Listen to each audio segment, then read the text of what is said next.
Hey, yo, what up, y'all? It's your man's Hostile Takeover. Same charger, same nigga. You know what it is? I was actually not going to talk about this because I knew everybody else would. But what I haven't heard, except for one person,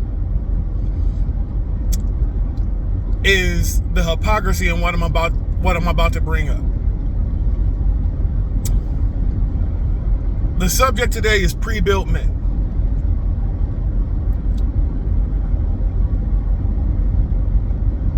It used to be that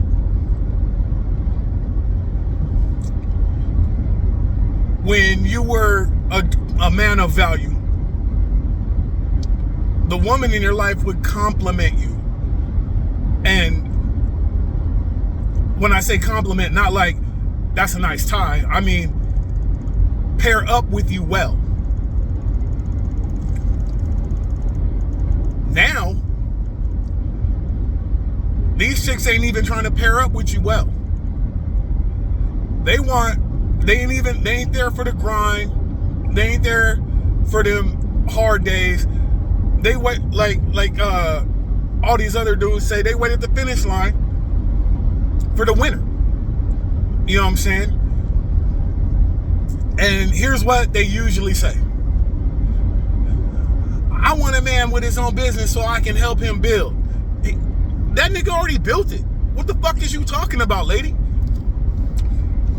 You know, these high value dudes that's making, $400K,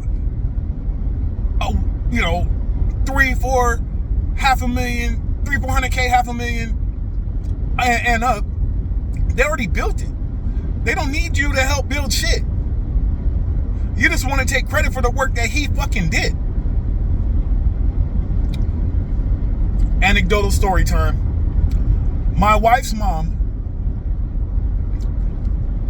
was the first type of woman.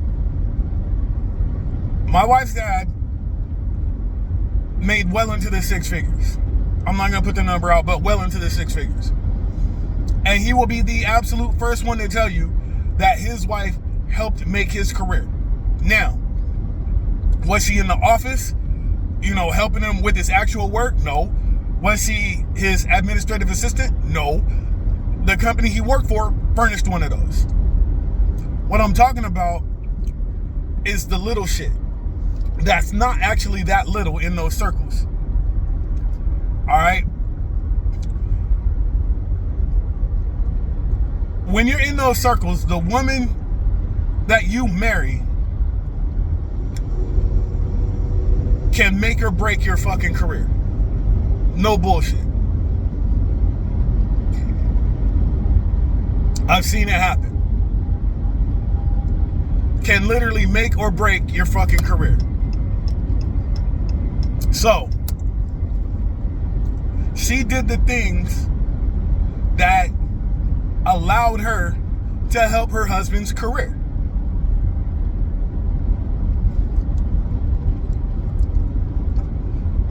And when I say the little things, I'm talking about being able, and this is an educated woman. She graduated from college. But being able to host parties at the house, organize a party at a venue, be able to converse with his colleagues, co-workers, his supervisors, and their wives without being nervous or using colloquialisms and shit like that, like I do. But when I'm in those settings, I don't do that. Why?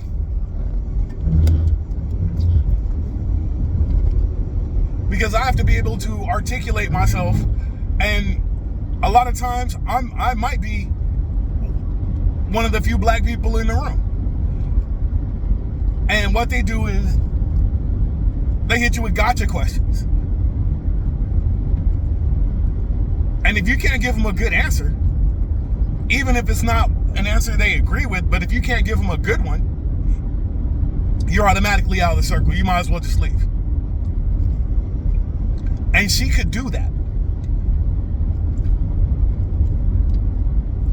But these new chicks can't do it, think they can, cannot.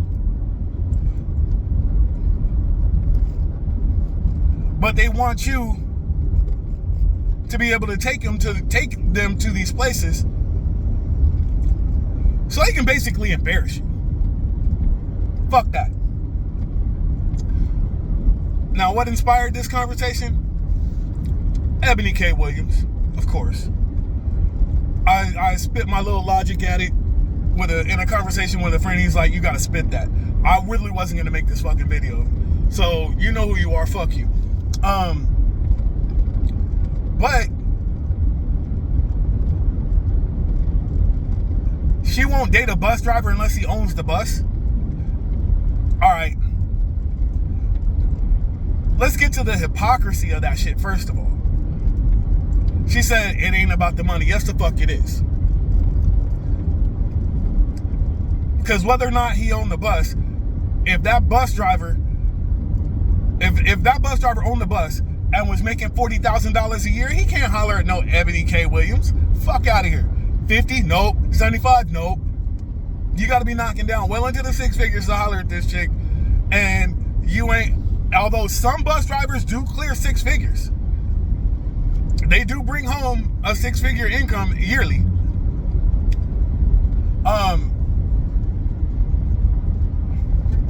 You got to be you got to make way more money than your average bus driver to holler at this shit. Let's keep it a buck.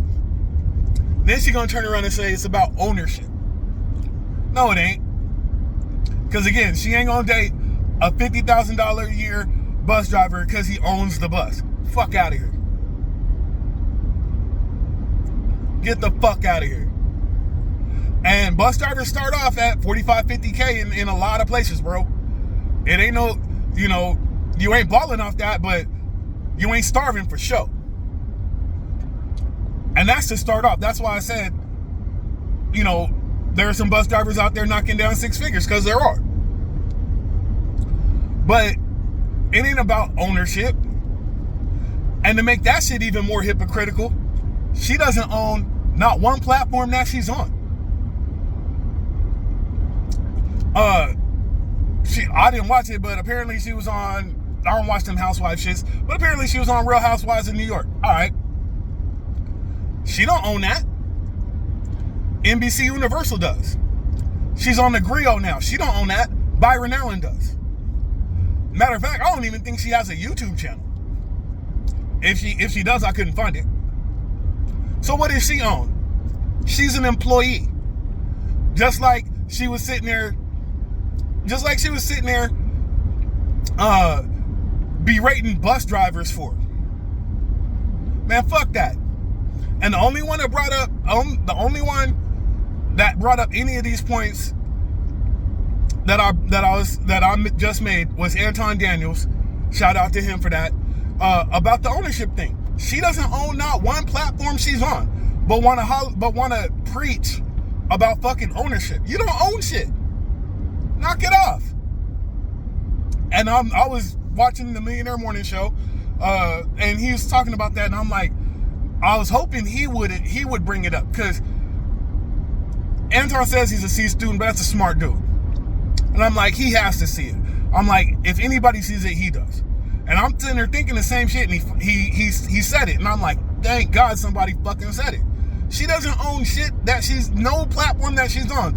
So she is not in a position to preach to anybody about ownership. None of that shit that she said in her little response to the criticism that she got was about the man being a good man, a masculine man, or none of this other shit. Solid in his principles and foundations, stands on his square. None of that. None of that shit. It was about ownership. And here's why. Here's why. Because these type of women want something that they want you to do something that they can go and brag to their little friend group about. You feel me? Oh, he does this, he does that. That's what that shit is. It's all appearances. It's all fucking appearances. Smoke and mirrors, man. So it's bullshit. And here's the other thing about it. Man. Those type of women will drag you the fuck down. The ones that are worried about appearances. You know what I'm saying? They're the ones that want a Birkin knowing you make $60,000 a year. You know what I mean? They're the ones that want Balenciaga knowing you can't really afford it. They want the $40,000 wedding with the $12,000-$15,000 engagement ring on top of it. Knock it off, bro. Knock it the fuck off. These type of chicks will drag you the fuck down. So, what's it really about then? If it ain't about you, and it ain't about you, it ain't about what type of man you are. It's not even about what you actually bring home. It's about appearances. That's why I said pre-built. They want to build with a dude that already built it and just take credit. No, fuck that. Y'all don't get to do that shit to us. And don't let them, fellas. If you built whatever you got from the fucking ground up before she got there, don't let her do that shit to you. You see what I'm saying? Don't do it. Tell her kick rocks. Or shut up. One of the two.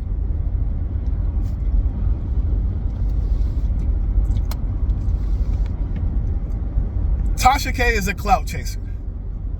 Or not Tasha K. Eboni K Williams. Wrong K. Sorry, y'all. Eboni K Williams is a clout chaser. Period.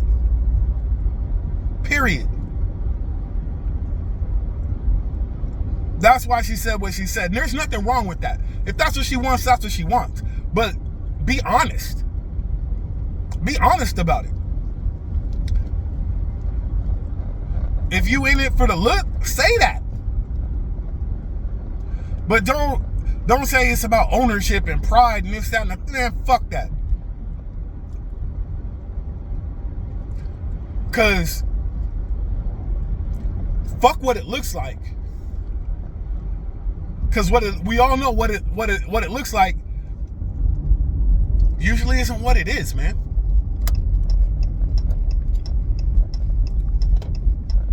So literally,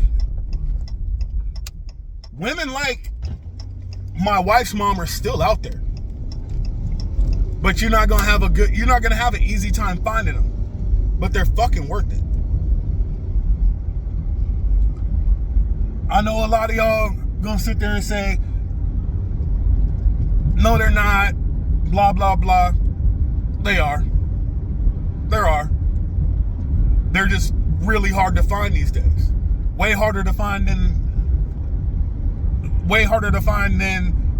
the previous generation.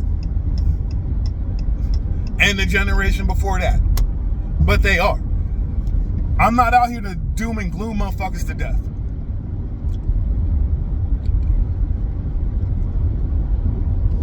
But they're out there, so keep looking, fellas, and don't compromise what you're looking for, because it's not worth it. Have some fun, clapping cheeks and all that good shit, but no kids, and don't settle down until you find the one you need. As usual, Middle fingers up. Put 2 fingers in your ass. Spread them apart. Say peace.